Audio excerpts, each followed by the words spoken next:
Hello, everyone, and welcome back to Beyond the Pain, Heart and Home Healing After Loss. This episode, once in a while, I like to just come on and just give you a super unscripted, raw and real update on my life, on my grief, and recently this pregnancy. And because, a lot of times when I come on with guests, most of the time I have questions. I have specific topics that I want to talk about. And I do have a specific topic I want to talk about today. Or sometimes I come on behind the mic and I have some sort of a script or some sort of something written out because I want to make sure that I communicate my thoughts very clearly on the topic that I'm discussing. And while I hope to do that today as well, I like just coming on unscripted and just sharing my heart.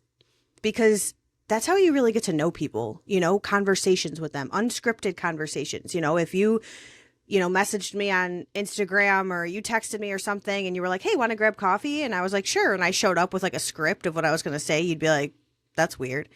And so I know that the scripts and the questions and all those things, they serve a purpose. But I want you guys to feel like you could really get to know me because that's the only way that I can help you. Is if you know me and my journey and where I'm at and my heart and all these things. So today I kind of want to I mostly want to talk about pregnancy after loss and the anxieties that come with it and just a little bit of an update on my life because I've had other things going on that have kind of added to the, I'll say, anxiety of, pregnancy after loss.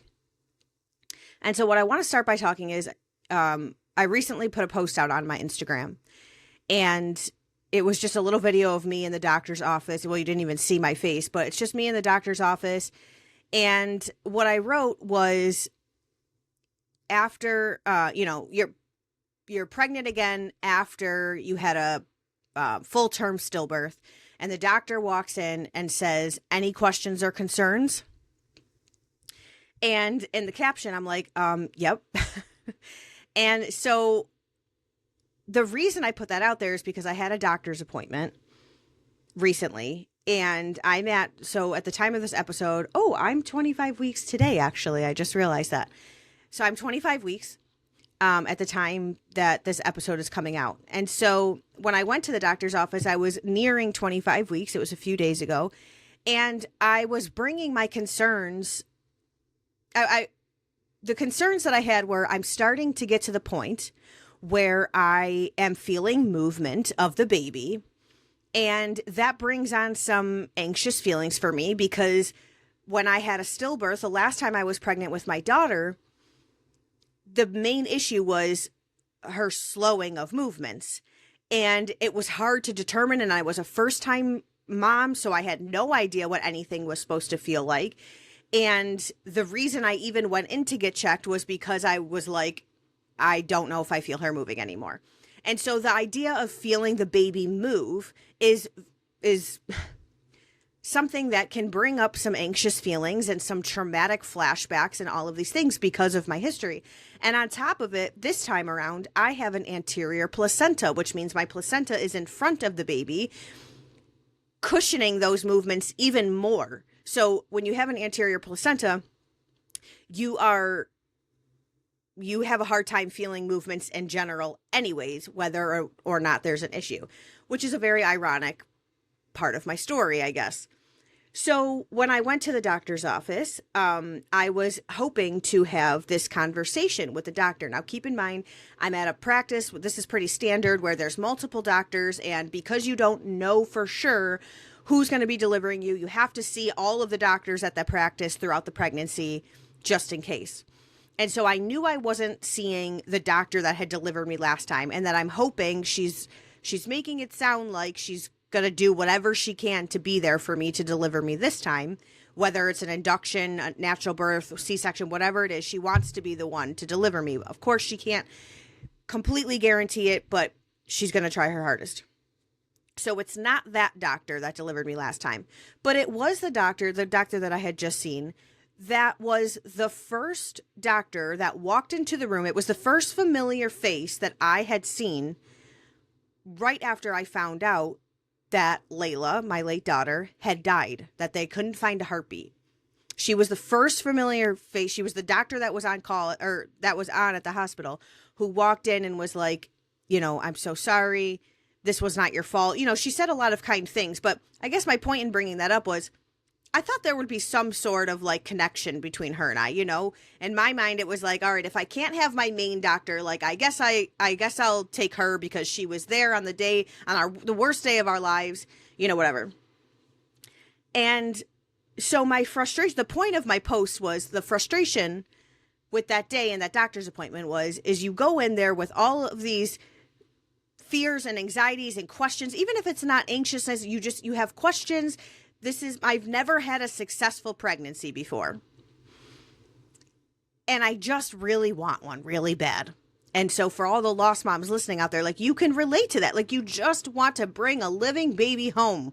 Even if you have had a successful pregnancy, if you were trying to get pregnant and you want this pregnancy, like you just want it to be successful, right? Like that's not too much to ask for as a mother. And so, you go in with this mindset. And the first thing she did was she, opened the door and she in a very rushed manner, she kind of like leaned over the computer. She didn't even sit down in the chair and was like, "Hi, Emily, any questions or concerns today?" And I was like, kinda, yeah. Like, no, how are you doing? Like, hi, it was not very heartfelt and whatever. And I get it. I understand not every doctor, not every person is this warm and fuzzy person, whatever. I'm not looking for you to be my best friend, but I do expect a little bit more than that. So I kind of fumbled over my words because I was honestly a little taken back, and you could tell that she didn't recognize who I was. And that I understand. She deals with, these doctors deal with thousands and thousands of women. Like, I don't expect you to remember my face and my name. I think. I don't expect you to remember that, but regardless. So I start expressing my concerns about the movement, and I start asking questions and all these things. And it wasn't really concerns. I was really more asking because I knew I was at a point where I should be feeling movements, but if I'm not all the time, it's not really a cause of concern. Yeah, that's what I was trying to have that conversation with her because I knew I was moving into that part of the journey of this pregnancy. I knew I was moving into that phase. I'm close to the third trimester. Like, movement is a big topic. And especially for me, it's my biggest fear. And so she's rambling off a very clinical answer. And the info she was giving me, I guess, was, decent info. It was actually something that no doctor had ever really mentioned to me before. So I'm like, pocketing the information, and I think I wrote some of it down, and then she kind of moves on to something. Oh, then she wants to hear the heartbeat and measure me. So we do that. The heartbeat was great. Thank God. That put my mind at ease. She measures me, tells me I'm measuring big, and that starts this whole other conversation. So she sits back down at the computer, and she asks me a question, and I go to respond, and then she cuts me off with another question. And I'm like, I'm trying to answer your question because it's very relevant to what we're talking about right now. And then we go back and forth a little bit, and then literally just with no emotion whatsoever, she goes, "Oh, I just looked at your chart. Now I understand your concerns." Or now I understand why you're concerned about the movement. And I was like, you just looked at my chart? Like, we're halfway through this appointment, which wasn't very long, mind you. And you are now just looking that I have a previous stillbirth on my chart. Like, and so I don't really want to get into like my frustrations with that because that's not the point of the episode. But the reason I want to bring that up is because I did put a post out there about it. And the point of the post was to share my frustrations with the medical field and how they deal with women like me and women like us who are, potentially listening to this, with lost moms who have just gone through one of the worst kinds of losses that you can think of, in my opinion, and are dealing with trauma and flashbacks and all of these things. And like, this is the kind of standard treatment that we are welcomed with. But the reason I want to bring that up is because I want to make it very clear that even though the point of that post was to express my frustrations with the medical field, that I didn't go home. I left feeling a little emotional, but I knew, I know a lot of women put a lot of their hope and their peace in these medical professionals. And I want to be very clear that my peace does not come from these medical professionals. And so I share that with you because I hope that will encourage you, because since this is a lot of the time what we are met with when we walk back into the doctor's office and they didn't look at our charts and they didn't know, that we had a stillbirth or a loss. Like for my so last time I was pregnant, side note, last time I was pregnant, 6 weeks after I delivered my dead baby. So you can imagine the fragile state my husband and I were in. We go back to this appointment. The doctor walks in. It was neither of the doctors that I've referenced so far. It was another doctor at the practice who's no longer there. Walks in, doesn't even say hi. Well, she might have said hi, whatever. The first thing out of her mouth is, "How's the baby?" Like, there's no like red sticky note you could slap on the outside of the door, or like a, "Hey, just so you know, doctor, before you walk in the room, 6 weeks ago, this woman just delivered her first biological child and she was dead when she came out." Like, there's nothing like, so the point that I'm trying to make is these things, this seems to be very standard. And I have heard countless stories from other women in this lost community who have dealt with things like this, who have not been met with gentleness or even just looking at the frickin' chart before you walk into the rooms. I have heard so many stories like this. And my point is since this is what we are dealing with, I don't like making blanket statements like this is how all medical professionals are. I am sure that not all medical professionals are like this, or not all doctor's office, OB doctors deal with their patients like this. So I don't like making blanket statements because it's not fair. And I'm sure there are great doctors and nurses out there who haven't treated lost moms like this. But since this seems to be a theme in this field, what I want to encourage you with is, and I guess remind you of, is our peace does not come from the medical professionals. We have a choice, since we know that this is what we are probably going to be met with. We have a choice to walk in there and go, I know my peace isn't going to come from you. You guys are here to basically make sure that I'm getting my vitals checked, that you're keeping me alive, that you see no major red flags, that you are sending me for maybe extra ultrasounds and fetal scans and all of these things. Like, that's what they are there to do. They are not there to protect your peace. And so my point in bringing that up is, yes, I am very frustrated that this is how the medical field is, but I don't stop there.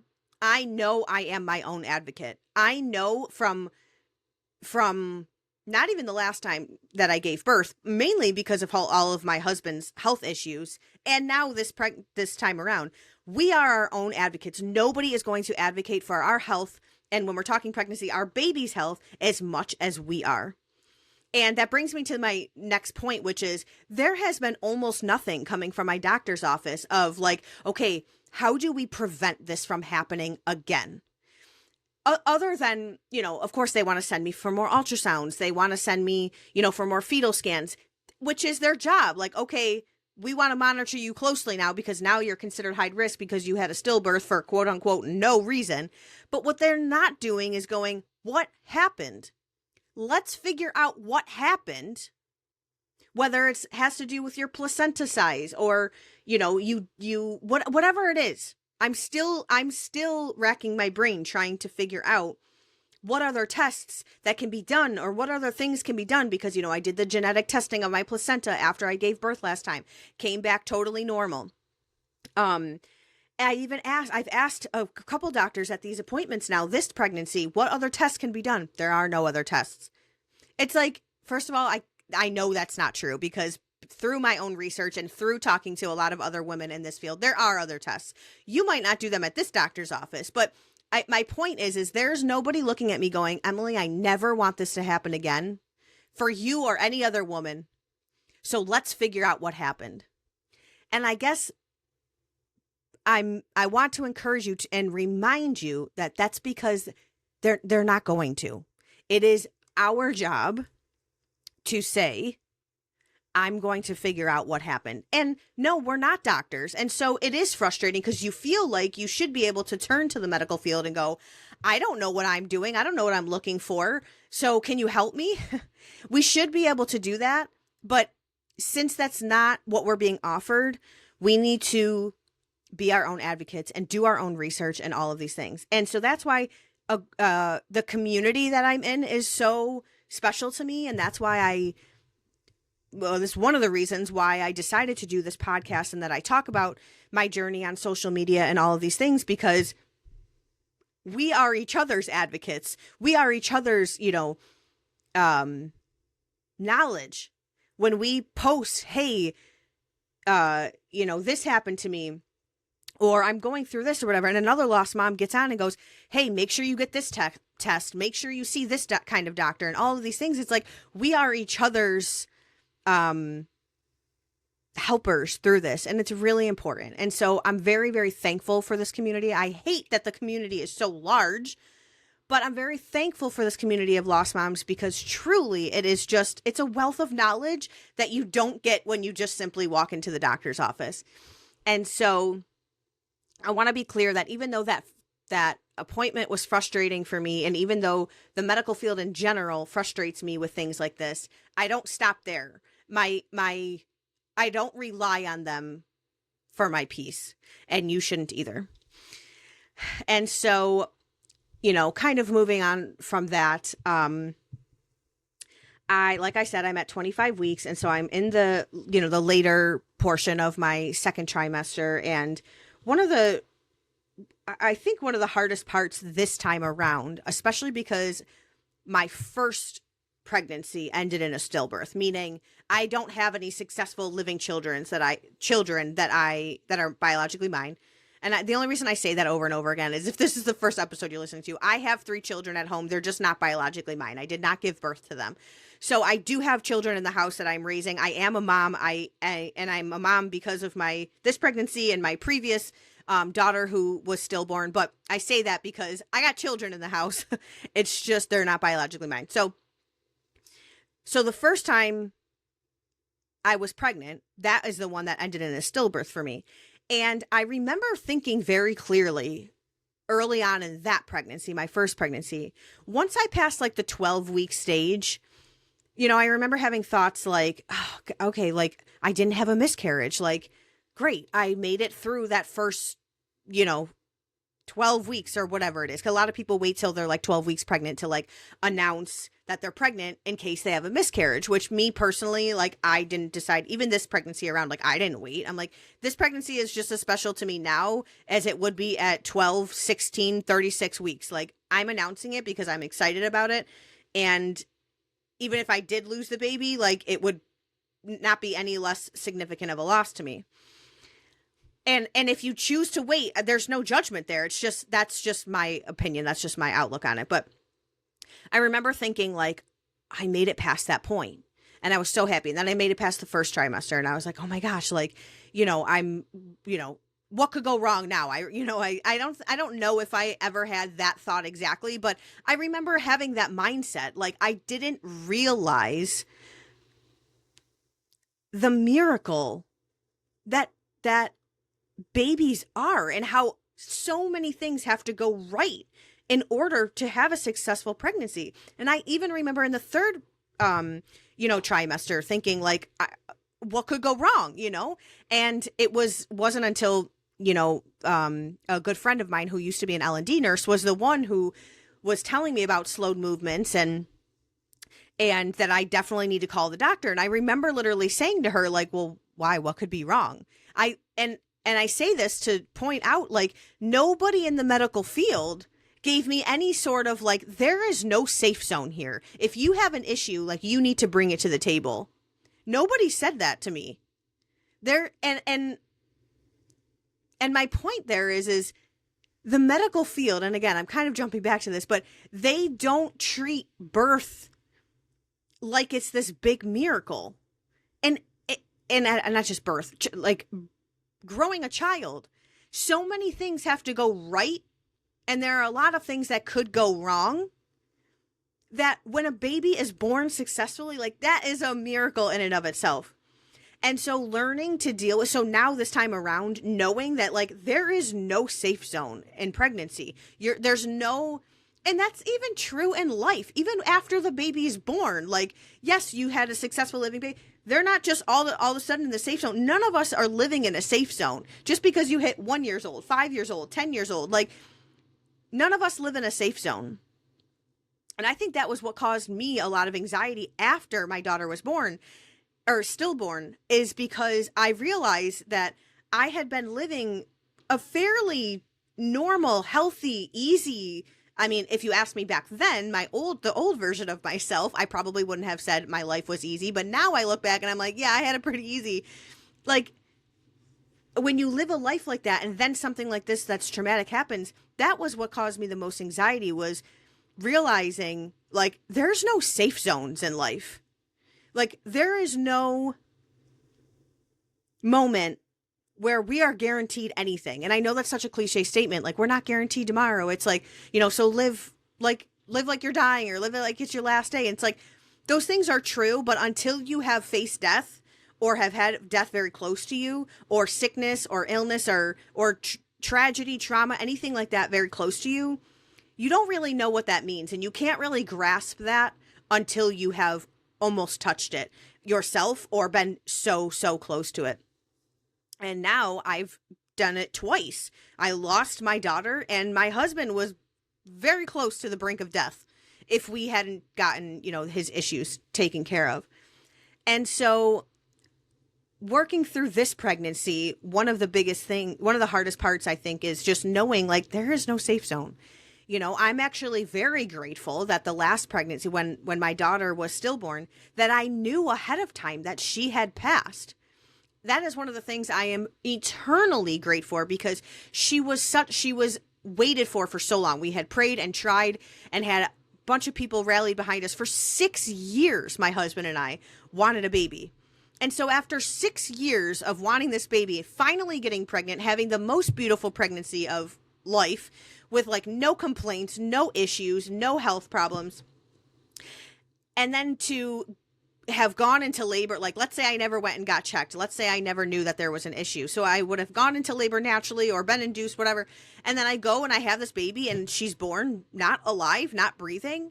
As devastating as her loss was, the way that we dealt with it, like how it actually happened, that would have been 10 times more devastating. And guess what? That happens to women. That happens to women. They go into labor thinking that they're going to have a healthy child, and they find out that their child is no longer breathing, that they don't have a heartbeat. And so I hope this isn't scaring you. I guess this is just a very, very real part of pregnancy after loss, and it doesn't even have to be. Well, I guess this is specific to pregnancy after loss, like when you realize there is no safe zone in pregnancy. And that's one of the hardest parts for me right now, I would say, is just kind of navigating that. As much as my mind was at peace last time, my mind is at peace, but in a very different way. My mind was at peace last time because I was like, I'm going to have a baby and she's going to be perfectly healthy because she is perfectly healthy. Now my mind is at peace because I'm like, no matter what happens, like I know I can get through this. And my mind is also at peace because I know I am doing everything in my power to make this a successful pregnancy, to have a living child on the earth side. And if everything in my power isn't enough, then that's when I rely on God and the people around me and all those things. If that's not enough, it's like, what am I going to do about it? I can't sit here and live with guilt and stress and anxiety knowing that I have done literally everything that I could and the outcome still wasn't what I wanted. Like, that's how I live at peace. And so I'm not saying that I don't feel like I'm going to have anxious waves come up, in the future. I just had an anxious wave on, a few days ago. I was very thankful that the next morning is when I had my doctor's appointment so that I could hear the heartbeat and talk about movement and all those things. And so my mind was put at ease. And so I just experienced like my first rush of anxiousness, like, oh my gosh, like, is he moving? I don't know if I felt him moving enough. And so I'm sure I will have more rushes of anxiety like that. The good thing is the difference now is, I have more tools at my disposal. You know, before I had started this healing journey and this really learning who I am and becoming this best version of myself that I'm, trying to become, and being really, really in tune with myself, my body, my health, my wellness, I didn't realize how many tools, I didn't realize how many, like, that you can't just like will yourself through anxiety. You can't just like talk yourself off a ledge. And it might feel like that in the moment, like if I just stay positive enough. It's like, no, there are literal physical tools out there that we need to be using and that we need to be, taking advantage of to get through these anxious waves and these moments of anxiety. And that's the difference now, is because when I was, postpartum, when I was about 9 months 9 months postpartum last time, when my adrenaline was wearing off, I was still postpartum. So, the hormone fluctuations and all of that. And I was dealing with the grief of it all.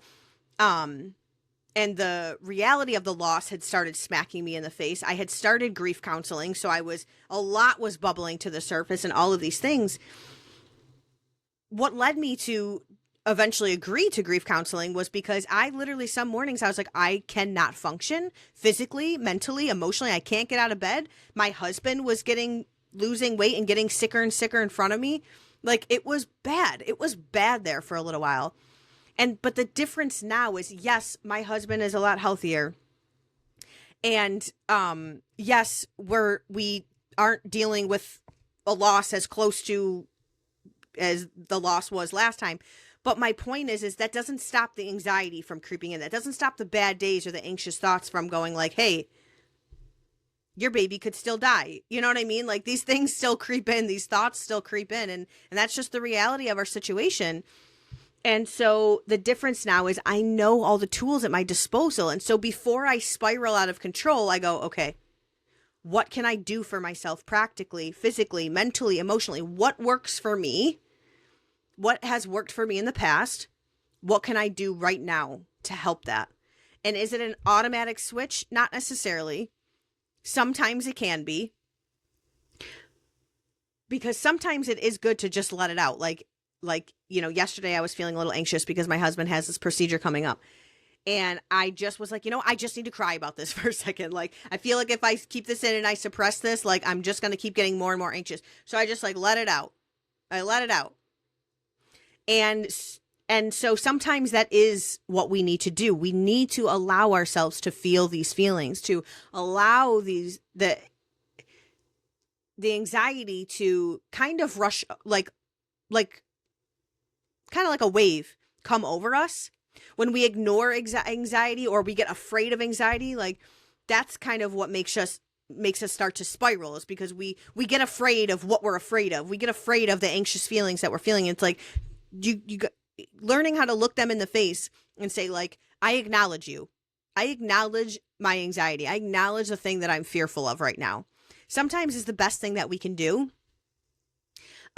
Because it brings out, it allows us to like release that energy. Now I'm going off on a tangent. I could talk about this. I could probably make a whole nother episode. And these are the things I love talking to you guys about. So if there's ever any questions about that, like, please feel free to reach out. I have a lot to say about it. But the point is when these anxious rushes come on and these anxious feelings come on, I have more tools at my disposal now, and I know how to handle it without spiraling. And like I had mentioned, my husband does have a procedure coming up. By the time you guys hear this, the procedure will be over. So hopefully you'll have heard an update on how it went and whatever. And I don't want to get into the details of that. But even things like this in life, like, it's not always pregnancy after loss related. It's just anytime something that would increase anxiety or anxiousness comes up, I have the tools now because I've done the hard work and the research and all of these things. And so, so that's part of what my daily life looks like at the moment. Another part of this journey is not dealing, that sounds like rude, but just handling people who are in your life, whether they're super close to you or acquaintances, whatever, who talk to you or maybe speak to you about this pregnancy like it's any other pregnancy, or they kind of speak to you as if, like, if there's somebody who has only had successful pregnancies and they speak to you kind of like they're expecting this to be a successful one too. Now, I have two things to say to that. One, I have chosen to speak about this pregnancy as if it's going to be a successful pregnancy because I realize that helps me mentally and emotionally. And I don't want to live this pregnancy in fear. I've talked about this a lot before. Like, I have a choice. I can live this pregnancy completely in fear, and it may or may not change the outcome. It probably won't. Or I can live through this pregnancy with complete hope and complete love and complete, joy. Not complete joy. It's joy, but of course there's going to be some moments of fear and anxieties, but that's why we have the tools that we have at our disposal. But I have a choice on how I want to live through this pregnancy. And so number one, I have chosen to speak about it like that. And so that makes it easier speaking to other people because we're kind of more on the same page.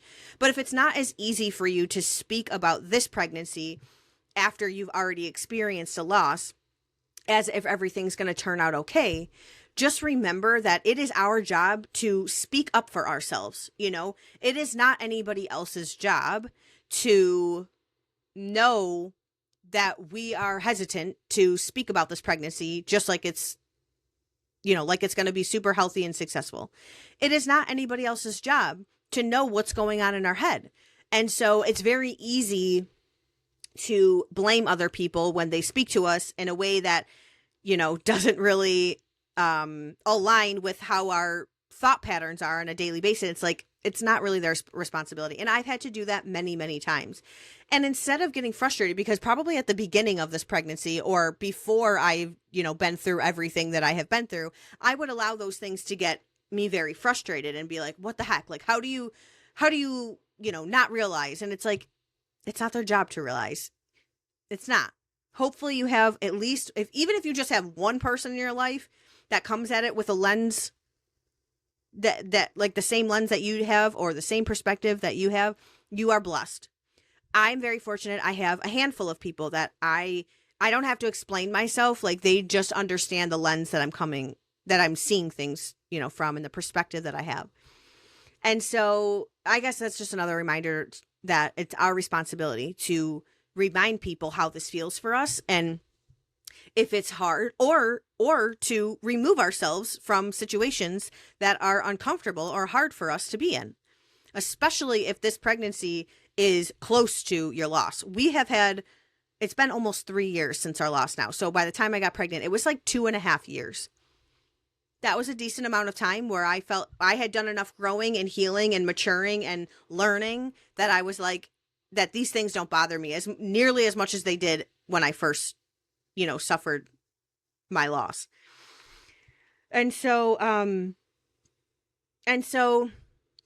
we're coming up on, it's October. So we're in the holiday season. We're coming up on the holiday season. And the reason the holiday season is hard for a lot of lost moms and just people in general who have experienced loss and things like that, is because around the holidays, it's all about family time and love and gifts. And it's just a very like wholesome time of the year. And so when you have had a significant loss, it just highlights the absence of people who are no longer with you, whether it's a child, a parent, a grandparent, a cousin. It doesn't matter who it is. It's just anything that is family time or family related, which is what the holidays tend to be all about. It highlights their absence. And so for a lot of women in this community, the holidays are really hard. I, on the other hand, have actually found joy in the holiday season because it was just, I feel like most lost moms, like when they're just so desperate for joy after they've lost their baby or their child, they cling to anything that brings them joy. And for me, after I passed the first year, And I'll get to that in a second because my loss was very close to the holidays, and that's why I'm bringing this up. After the first year, because the first year was hell. I'm not going to lie. The first holiday year, or like season of holidays, was hell. I found a lot of joy. That's where I found a lot of joy around the time that my daughter's birth and death anniversary was. So my daughter was born on November 29th. That's like smack dab right in the middle of the holiday season. And so that time period, that day, the day before, which is the day we found out that she had actually had no heartbeat, those 2 days, that week of time, like November has just felt very heavy in the past. And so because it's amidst the holiday season, it's kind of, it's a juggling act, right? Sometimes it's hard because I'm simply just reliving the moments of losing her and reliving her birth and her death and all of these things. But sometimes it's hard because she's not here sitting around the tree with us. You know, I'm not saying I don't have moments where her absence isn't very obvious. There are lots of moments, but for me, it's like there are so many moments like that on a daily basis, whether it's November or June, that her absence is very loud. And so that's why the holidays for me personally aren't really like extra hard. If anything, they're extra hard because her birth and death anniversary is smack dab in the middle of them. But for me, I love the holidays. And so I've tried to use that as a source of joy for me and not necessarily a source of something that makes daily life harder. Because like I said, her absence is loud no matter what the time of year is, you know? And since I'm also going through another pregnancy, like towards the end of a pregnancy through the holidays, the timeline is very similar. It's not exactly the same as my last one, but it's very, very similar. I'm hoping to create new feelings around this time of year. Not that we would ever let her, birthday go by without acknowledging it or without feeling whatever I need to feel at that time. But, we are on a similar timeline. So I'm hoping that this pregnancy will bring some different feelings and a different atmosphere around this time of year. Because I very much, I love the holidays. And so if the holidays are hard, I know that there are resources out there. I follow a lot of people who talk about having resources and like holiday guides to get you through and all of those things, like grief guides. And so those things are really important if it is a hard time for you. So don't feel like you're alone. Don't feel like you just have to muscle through. Like there are tools, there are resources, there is help out there, to get us through these times. And so, I decided that for the last 2 months of this pregnancy, because I knew that my husband's procedure was this month and we don't know what the recovery is going to look like and all of these things. For the last 2.5, for basically the third trimester of this pregnancy, I am just full blown dedicated to just doing every single thing I can to educate myself and to prepare myself for a natural birth and to really just enjoy. I'm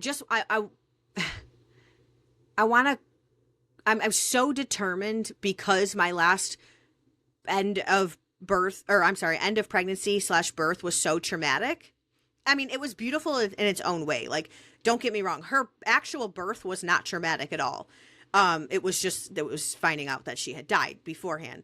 But I want this experience. I'm so determined to just give myself a brand new experience and experience all the beautiful sides of birth that I can possibly experience, because everything I had wanted out of that first pregnancy. I mean, I got a lot of things that I did want, but I also had to sacrifice a lot of things because, of her death. So my point is this pregnancy, I'm just determined to not necessarily rewrite my story, because nobody will rewrite what has happened in the past, but to give myself a new story with this pregnancy and this birth, to give myself future hope for future pregnancies that I have. I tell my husband all the time, if this pregnancy is successful, I want to just keep popping them out until we're done. Let's just do it back to back. I'm 33 years old. I'm not getting any younger. He's not getting any younger. He's almost 40. He's going to be 39 soon. And so if we're able to experience a successful pregnancy, like I just want to keep having them. But I know that a lot of that confidence, I know that if this is a traumatic birth in any way, that I will have a hard time wanting to get pregnant again after this. And I don't want that. So I say all that to say I am doing everything that I possibly can. I'm taking so many classes. They're all right here and all of my notes, and everything that I can do, but also releasing control where I don't have control. And that's a huge part of it too. You know, I can take all of these classes and I can do all of these things. But at the end of the day, like sometimes things go wrong and sometimes there are issues. And so it's finding that sweet spot. It's finding that balance of really, really taking control of the things that I do have control over and releasing control of the things that I know I don't have control over. And that is a sweet spot. That is where we find our peace. That is where we can release our anxiety. Because if we're lazy on the parts that we do have control over, that we can, take a hold of and become in charge of, well, then you can't blame a bad outcome if you didn't do anything, about it to prevent it. But then on the flip side of that, if we try to control all of the things that we don't have control over, that's where we get anxious and that's where we get frustrated and that's where we feel out of control. And it's because we're focusing all of our energy on the things that we don't have control over. And it's not until I learned to do the opposite in life that I started to find real peace and I started to be able to release my anxiety, because I used to try to control all of the things that I had no control over without really taking full control of the things that I had control over. And so I am doing that in life, just in general. That is a new way of life that I'm living. But specifically with this pregnancy, that is what I'm doing. I am taking complete control over the things that I can do for myself, like staying healthy and staying, stretched and doing stretches and birth preparation and taking classes and all of those things, gaining knowledge, putting all kinds of tools in my tool belt. That's what I can do on this end. That's what I can do in my control. Finding out, what other tests I can take to see what happened last time. These are the things that I can control. So these are the things I'm spending all my time and energy on. And all of the things I cannot control, I am releasing, because that's where I get stuck in my anxiety, is when I try to control those things. And so I guess that's what I will leave you with today. I hope that is encouraging to you. I really appreciate you all following along my journey and my story, I guess, even though it's not really a story. It's very much my real life. It's very much our real life. Anyways, I'm super grateful for this community of people. So thank you for listening. Thank you for following along. Please continue to follow along. And you have no idea how much support and encouragement and even relief that I find from this community of people who, you guys, my listeners, my followers. Like, I get a lot of strength from you guys and knowing that I have this kind of support. So I really appreciate it. So thank you for listening to this episode. If you do not follow me on Instagram, please do. That's where I give a lot more like specific updates and things like that. So you can follow me at Emmy Smaz. But again, I hope you are inspired and encouraged by this episode. Don't forget to like and subscribe for more, just like this one, and for lots of other, super awesome guests and more updates on our journey. And so yeah, I can't wait to chat with all of you again really, really soon. Signing off for now, your hope dealer, Emmy Smaz.